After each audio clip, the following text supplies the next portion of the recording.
Good evening everyone. I hope आज आप लोगों का केमिस्ट्री का एग्जाम बहुत अच्छा गया होगा।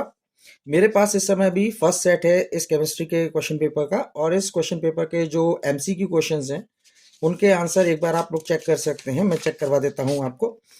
तो पहला क्वेश्चन हम इसमें अगर देखें तो सेक्शन ए के अंदर हमारे पास टोटल 16 क्वेश्चन थे, 12 एमसीक्यू और 4 क्वेश्चंस असर्शन रीजन क्वेश्चंस थे। तो अब इन MCQ and assertion reason questions को अगर हम लोग देखें तो इनके आंसर्स क्या हो सकते हैं, अब चेक कर लीजिए। तो फर्स्ट क्वेश्चन था the molar ionic conductivities of calcium ions and chloride ions are 119 and 76.3 siemens centimetre square mole inverse respectively. The value of limiting molar conductivity of CaCl2 will be. ये जो question था आपका ये Kohlrausch law पे base था, और इसमें जो इनमें जो कंडक्टिविटी आएगी limiting molar conductivity calcium chloride की, वो इन दोनों आयंस के मोलर कंडक्टिविटी के सम के इक्वल आएगी। तो टोटल इसका जो आंसर आ जाएगा वो होगा option D, 271.6 Simon centimetre square mole inverse. अब देखते हैं second question. Second question is consider the following reaction. इसमें फॉर्मल्डिहाइड दिया था, कंसंट्रेट एल्कली दे रखा था, और यहाँ पे A एंड B का फॉर्मेशन हो रहा था। This reaction is an example of Cannizzaro reaction. तो कैनिजारो रिएक्शन में क्या होता है, Cannizzaro reaction is an example of disproportionation reaction, जिसमें सेम मॉलिक्यूल का ऑक्सीडेशन एंड रिडक्शन दोनों हो जाता है। क्योंकि ये एल्डिहाइड है, एल्डिहाइड का जब रिडक्शन होगा तो अल्कोहल का फॉर्मेशन होगा, और अगर इसका ऑक्सीडेशन होता है तो हमारे पास कार्बोक्सिलिक एसिड का फॉर्मेशन होता है। क्योंकि यहाँ पे एक ही कार्बन एटम है तो एक ही कार्बन कंटेनिंग हमारे पास अल्कोहल भी बनेगा, और एक ही कार्बन कंटेनिंग हमारे पास एसिड भी बनेगा। तो यहाँ पे सिंगल कार्बन कंटेनिंग जो अल्कोहल होगा वो होता है मिथेनॉल। अब देखते हैं सिंगल कार्बन कंटेनिंग जो हमारे पास एसिड होगा वो होगा फॉर्मिक एसिड।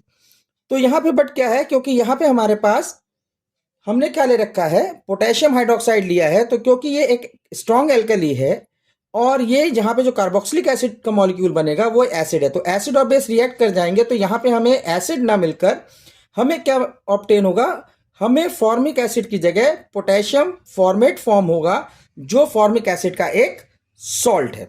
तो यहाँ पे हमारे पास ऑप्शन कौन सा हो जाएगा, इसके अकॉर्डिंग हमारे पास ऑप्शन ए करेक्ट हो जाएगा। Now the second question, now the next question is which of the following acids represents vitamin C. तो ये सिंपल क्वेश्चन था। तो इसमें जो हमारे पास विटामिन सी है उसका केमिकल नेम होता है ascorbic acid. Then next reaction is Rosenmund reduction is used for the preparation of aldehydes. The catalyst used in this reaction is, कहते हैं कि रोजेनमुंड रिएक्शन है, एसिड क्लोराइड से हम लोग फॉर्मेशन करते हैं इसमें एल्डिहाइड्स का। देन इसके लिए हमारे पास जो यूज करते हैं हम लोग पैलेडाइज्ड बेरियम सल्फेट यूज करते हैं, यहाँ पे पॉइजन विद क्यूनोलिन और सल्फर इन बॉइलिंग xylene। तो this is the correct answer for the question number 4. Next is which alkyl halide from the given options will undergo SN1 reaction faster. SN1 reaction faster, तो हमें पता है कि SN1 reactions जो होते हैं इनमें जो reactivity order होता है it is 3 degree, 2 degree and 1 degree. तो जो हमारे पास 3 डिग्री alkyl halide होगा वो इसमें faster react करेगा। तो जो इसमें 3 डिग्री alkyl halide है हमारे पास वो कौन सा होगा। यहाँ पे इस क्वेश्चन को अगर हम देखें तो यहाँ दो पॉसिबल देखें तो हमारे पास ये फर्स्ट ऑप्शन जो है it is the correct answer. Now अब हमारे पास आता है from the elements of 3D series given below which element shows the maximum number of oxidation state. ये तो सिंपल सा फैक्चुअल क्वेश्चन था, तो इसमें आंसर है manganese. Now the next question is the correct mathematical expression of Arrhenius equation is. हमें पता है आर्हेनियस इक्वेशन क्वांटिटेटिव रिलेशनशिप को बताती है रेट कांस्टेंट एंड टेम्परेचर के बीच में, and it is K is equal to A E minus EA upon RT। तो ये ऑप्शन सी करेक्ट हो जाएगा यहाँ पे। Then identify the tertiary amine from the following. इस क्वेश्चन के लिए टर्शरी अमीन में क्या होता है हमारे पास, हमें पता है अमीन्स 3 टाइप के होते हैं। तो प्राइमरी अमीन में NH2 ग्रुप होता है, सेकेंडरी अमीन में NH ग्रुप होता है, एंड टर्शरी अमीन में N प्रेजेंट होता है। तो टर्शरी अमीन में हमारे पास कौन सा कंपाउंड हो गया, this is the correct answer. Now, nucleophilic addition of Grignard reagent to ketones followed by hydrolysis with dilute acids form। तो यहाँ पे हमें पता है जब भी Grignard reagent कीटोन्स के साथ रिएक्ट करते हैं तो हमारे पास यहाँ पे टर्शरी अल्कोहल का फॉर्मेशन होता है। क्योंकि जो Grignard reagent है, जब Grignard reagent रिएक्ट करते हैं फॉर्मल्डिहाइड के साथ तो प्राइमरी अल्कोहल फॉर्मेशन होता है। जब Grignard reagent रिएक्ट करते हैं किसी एल्डिहाइड के साथ अदर देन फॉर्मल्डिहाइड तो सेकेंडरी अल्कोहल्स बनते हैं, और जब भी हमारे पास ग्रिग्नार्ड रिएजेंट कीटोन्स के साथ रिएक्ट करते हैं तो हमें टर्शियरी अल्कोहल ऑब्टेन होता है। Now the next question is, in a given graph of zero order reaction the slope and intercept are. तो यहाँ पे देखिए इंटरसेप्ट एंड स्लोप की बात करते हैं, तो यहाँ पे जो इंटरसेप्ट एंड जो स्लोप होगा, स्लोप हमेशा नेगेटिव होगा, तो यहाँ पे पॉजिटिव वाला जो दे रखा था ये तो ग्राफ दोनों ही कैंसिल हो गए। सेकेंड थिंग, क्योंकि ये जीरो ऑर्डर रिएक्शन है तो जीरो ऑर्डर रिएक्शन के लिए ये हमारे पास इंटरसेप्ट होता है आर नॉट, तो इसका बी ऑप्शन हमारे पास करेक्ट हो जाएगा।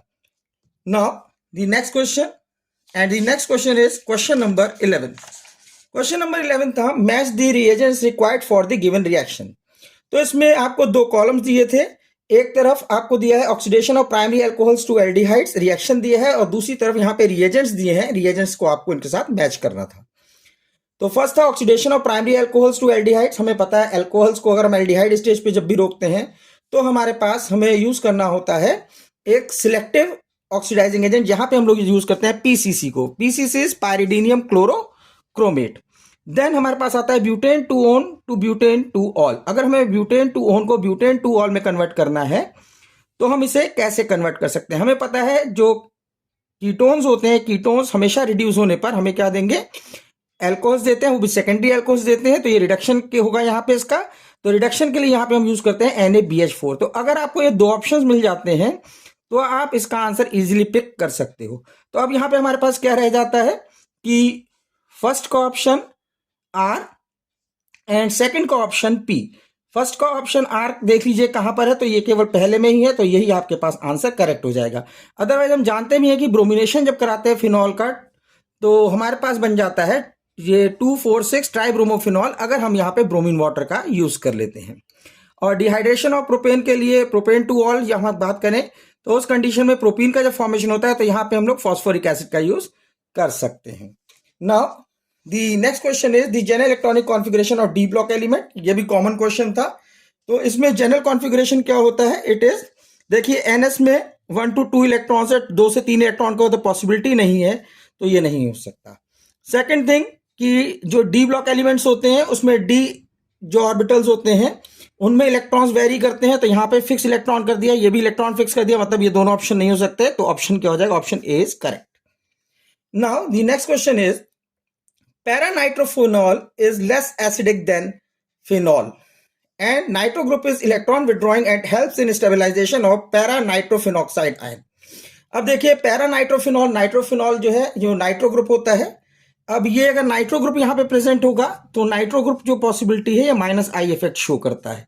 अब -I इफेक्ट होने की वजह से क्या करेगा? ये इसको स्टेबलाइज करने की कोशिश करेगा, तो इसकी एसिडिक स्ट्रेंथ को इंक्रीज कर देगा। बट यहाँ क्या लिखा है? Less acidic. तो इसका मतलब जो स्टेटमेंट 1 हो गया, ये स्टेटमेंट 1 हो गया इनकरेक्ट। अब जब इनकरेक्ट हो गया तो हमारे पास ऑप्शन क्या रह जाता है? Assertion is false, reason is correct. तो डी जो इसमें ऑप्शन होगा it is the correct option. Now अब हम देखते हैं next question number 14। Question number 14 कहता है benzoic acid does not undergo Friedel Crafts reaction. तो देखिए मैंने आप लोगों को बताया था कि अगर असर्शन रीजन क्वेश्चंस करते हैं तो सबसे पहले हम क्या करते हैं? स्टेटमेंट को पढ़ते हैं इंडिविजुअल। तो असर्शन को स्टेटमेंट 1 कहते हैं, रीजन को स्टेटमेंट 2 बोलते हैं। तो स्टेटमेंट 1 हमारे पास हो गया करेक्ट, क्योंकि बेंजोइक एसिड फ्रीडल-क्राफ्ट रिएक्शन को शो नहीं करता। देन कहते हैं नेक्स्ट स्टेटमेंट है carboxyl group is deactivating and the catalyst aluminium chloride gets bonded to the carboxyl group. ये भी स्टेटमेंट सही है, तो this is also correct and this is the correct explanation of A, क्योंकि ये इसे सपोर्ट करता है। तो अनदर करेक्ट इट मीन्स कि हमारे पास ऑप्शन हो जाएगा ए ऑप्शन। तो यहां पे हमारे पास करेक्ट ऑप्शन हो जाएगा A. Now question number 15। Question number 15 है आपके पास, fructose is a reducing sugar. Fructose is a reducing sugar. हाँ, it is a well known fact that fructose एक रिड्यूसिंग शुगर है। अब कहता है फ्रक्टोज डज नॉट रिड्यूस। अब हमें पता है कि रिड्यूसिंग शुगर्स क्या होते हैं? रिड्यूसिंग शुगर्स वो होते हैं जो माइल्डर ऑक्सीडाइजिंग एजेंट्स को रिड्यूस कर देते हैं। बट ये क्या कह रहा है? Fructose does not reduce. इसका मतलब A option is correct but the reason is incorrect. तो हमारे पास ऑप्शन कौन सा आ जाता है? इस केस में ऑप्शन हमारे पास सी आ जाता है, correct option. Now the next question is कि असर्शन दिया हुआ है for a Daniell cell zinc slash Zn plus 2 1 molar concentration solved with Cu plus 2 1 molar concentration slash Cu. With E naught cell दिया हुआ है इसका 1.1 volt. If the external opposing potential is more than 1.1 volt is applied, then the electrons flow from copper to zinc. ये हमें पता है कि जो डायरेक्शन होता है फ्लो का करंट का जो वो चेंज हो जाता है. तो अगर ये ऑपोजिट हो जाएंगे मतलब इलेक्ट्रॉन्स का फ्लो चेंज हो जाएगा. तो अगर ये इलेक्ट्रॉन्स का फ्लो चेंज हो जाएगा इसका मतलब इस कंडीशन में ये कैसा हो जाएगा. ये स्टेटमेंट करेक्ट दिया है. कहना है cell acts like a galvanic cell. क्या इस कंडीशन में ये सेल गैल्वेनिक सेल की तरह बिहेव करेगा. नहीं, इस कंडीशन में ये इलेक्ट्रोलिटिक सेल बन जाएगा. इट मींस कि फर्स्ट ऑप्शन करेक्ट है लेकिन जो आपके पास रीजन दिया हुआ है इट इज इनकरेक्ट. तो हमारे पास ऑप्शन क्या हो जाएगा. इस क्वेश्चन का भी हमारे पास ऑप्शन सी हो जाएगा. आई होप कि आप लोग अपने इससे इजीली मैच कर लीजिए अपने आंसर कौन से हैं. अगर कोई वेरी नहीं हो करता है तो चेक इट और देखिए कितना स्कोर होता है आपका इन 16 मार्क्स में. All the best for your rest of the examinations.